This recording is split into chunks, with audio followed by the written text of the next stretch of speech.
নমস্কার, আমি মিলি সরকার Bengali urban kitchen থেকে বলছি। আমার ইউটিউব ফ্যামিলির সকল দর্শক বন্ধুরা কাছে দূরে যেখানে যে আছেন সবাইকে অনেক অনেক প্রীতি ও শুভেচ্ছা জানিয়ে শুরু করছি আজকে আমার রেসিপি। আজকে আমি বানাচ্ছি তেল কই।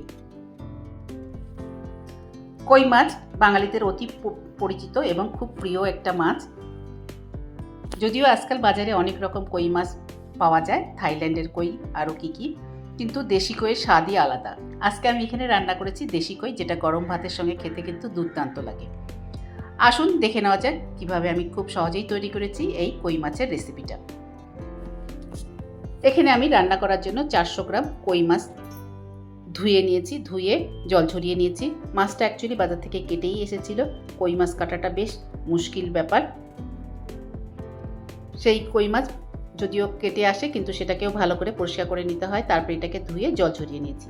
তারপরে আমি এর মধ্যে দিয়ে দিলাম 1 চামচ নুন আর 1 চামচ হলুদ গুঁড়ো দিয়ে মাছগুলোকে খুব ভালো করে মেখে নিচ্ছি।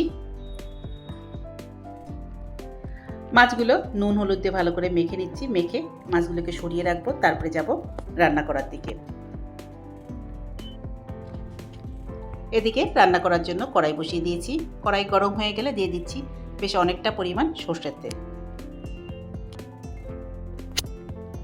তেল বেশ ভালোভাবে গরম হয়ে গেলে আমি এর মধ্যে দিয়ে দিচ্ছি নুন হলুদের যে মেখে রেখেছিলাম মাছগুলো, সেগুলো থেকে নিয়ে আস্তে আস্তে এই গরম তেলের মধ্যে দিয়ে দিচ্ছি। আজকে আমার বানানো এই কই মাছের রেসিপিটা আশা করি আপনি স্কিপ না করে সম্পূর্ণ দেখবেন। দেখে যদি ভালো লাগে তাহলে অবশ্যই ফ্যামিলি আর ফ্রেন্ডসদের সঙ্গে শেয়ার করতে ভুলবেন না। আপনি যদি আমার চ্যানেলটাকে সাবস্ক্রাইব করে থাকেন তাহলে জানাবো অনেক অনেক ধন্যবাদ। আর নতুন বন্ধুরা যারা এখনও আমার চ্যানেলটাকে সাবস্ক্রাইব করেননি, প্লিজ তারা আমার চ্যানেলটাকে সাবস্ক্রাইব করে আমার পাশে থাকবেন।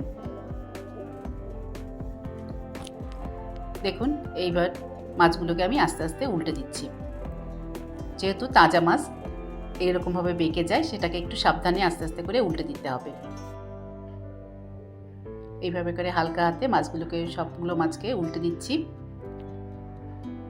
তারপর দুটো পিঠ বেশ ভালো করে ভাজা হলে মাছগুলোকে আমি আস্তে আস্তে তুলে নেব।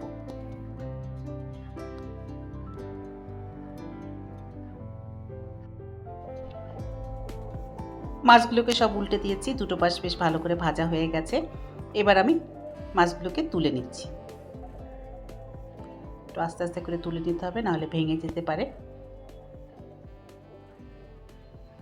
সবগুলো মাছ তুলে নেবার পর কড়াইতে অনেকটা তেল রয়ে গেছে, কারণ প্রথমেই আমি বেশ অনেকটা তেল দিয়ে দিয়েছিলাম। তেল কইতে একটু বেশি তেল দিয়ে রান্না করতে হয়। মাছগুলো সব তুলে নিলাম, অনেকটা তেল রয়ে গেছে। এই তেলের মধ্যে আমি দিয়ে দেবো ফোড়ন। ফোড়নের জন্য আমি এখানে ব্যবহার করেছি আধা চামচ জিরে, গোটা জিরে আর একটা তেজপাতা দিয়ে দিলাম তেলের মধ্যে।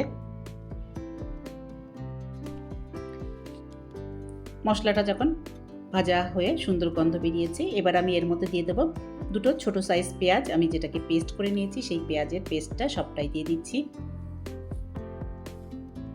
দুটো পেঁয়াজের পেস্ট করা আছে এখানে।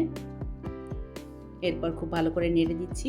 তারপর এর মধ্যে দিয়ে দিলাম একটা টমেটো, যেটাকে আমি পেস্ট করে নিয়েছি, সেটাও দিয়ে দিলাম। আর সাথে দিয়ে দেবো 1 চামচ আদা রসুন পেস্ট। দিয়ে মশলাগুলোকে খুব ভালো করে কষিয়ে নেব।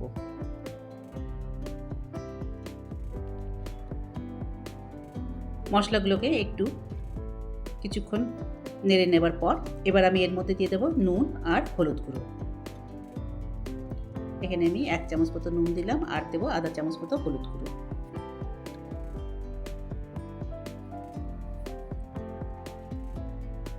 দিয়ে আবারও একটুখানি মশলাগুলোকে কষিয়ে নেব।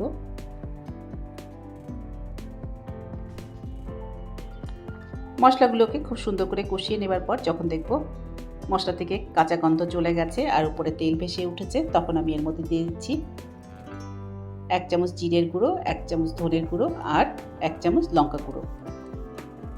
এখানে আমি 1 চামচ লঙ্কা গুঁড়ো ব্যবহার করেছি ছোট চামচের। আপনি নিজের স্বাদ অনুসারে লঙ্কাটা কিন্তু কম বেশি করে নিতে পারেন। এরপর বাকি মশলার সঙ্গে এগুলোকেও একটুখানি কষিয়ে নেব। গুঁড়ো মশলা দেওয়ার পর আরও মিনিট খানিক ধরে এগুলোকে একটু সব একসাথে করে কষিয়ে নিয়েছি। দেখুন মশলা সুন্দর কষানো হয়ে গেছে, উপরে তেল ভেসে উঠেছে। এবার আমি এর মধ্যে দিয়ে দেবো কই মাছগুলো যেগুলোকে ভেজে রেখেছিলাম সেই মাছ নিয়ে সবটা মাছই আমি এর মধ্যে দিয়ে দেব। মাছগুলোকে দিয়ে দিলাম। এরপর আমি এর মধ্যে দিয়ে দেব জল। জল যেহেতু এটা তেল কই সেই জন্য খুব বেশি ঝোল হবে না, গা মাখা ঝোল হবে। এখানে আমি 1 কাপ জল ব্যবহার করেছি, সেটা এবার এর মধ্যে দিয়ে দেব।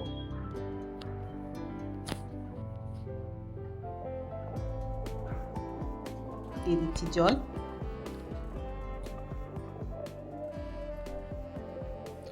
জল দেওয়ার পর হালকা হাতে একটু মাছগুলোকে সরিয়ে দেব, তারপর এটাকে ঢাকা দিয়ে দেব সেদ্ধ হওয়ার জন্য। মাছগুলো ঝোলের সাথে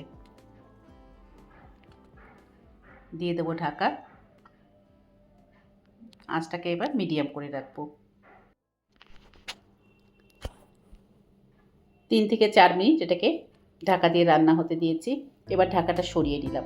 এবার আমি এর মধ্যে দিয়ে দেব কিছুটা গরম মশলার গুঁড়ো। এখানে আমি আধা চামচ মতো গরম মশলার গুঁড়ো ছড়িয়ে দিচ্ছি।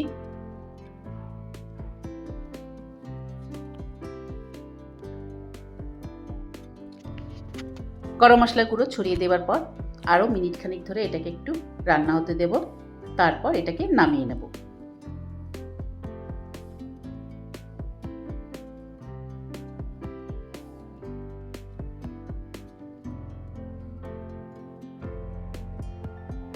আর এইভাবে খুব সহজে তৈরি হয়ে গেল আজকে আমার বানানো রেসিপি তেলকই। এই তেলকই গরম গরম সাদা ভাতের সাথে খেতে কিন্তু অপূর্ব লাগে। আজকে আমার বানানো এই তেলকই রেসিপিটা আশা করি আপনাদের পছন্দ হয়েছে। যদি পছন্দ হয়ে থাকে তাহলে অবশ্যই লাইক করবেন, শেয়ার করবেন আর সাবস্ক্রাইব করে আমার পাশে থাকবেন। আবার দেখা হবে নেক্সট ভিডিওতে অন্য কোনো রেসিপি নিয়ে। ভালো থাকবেন। Thank you.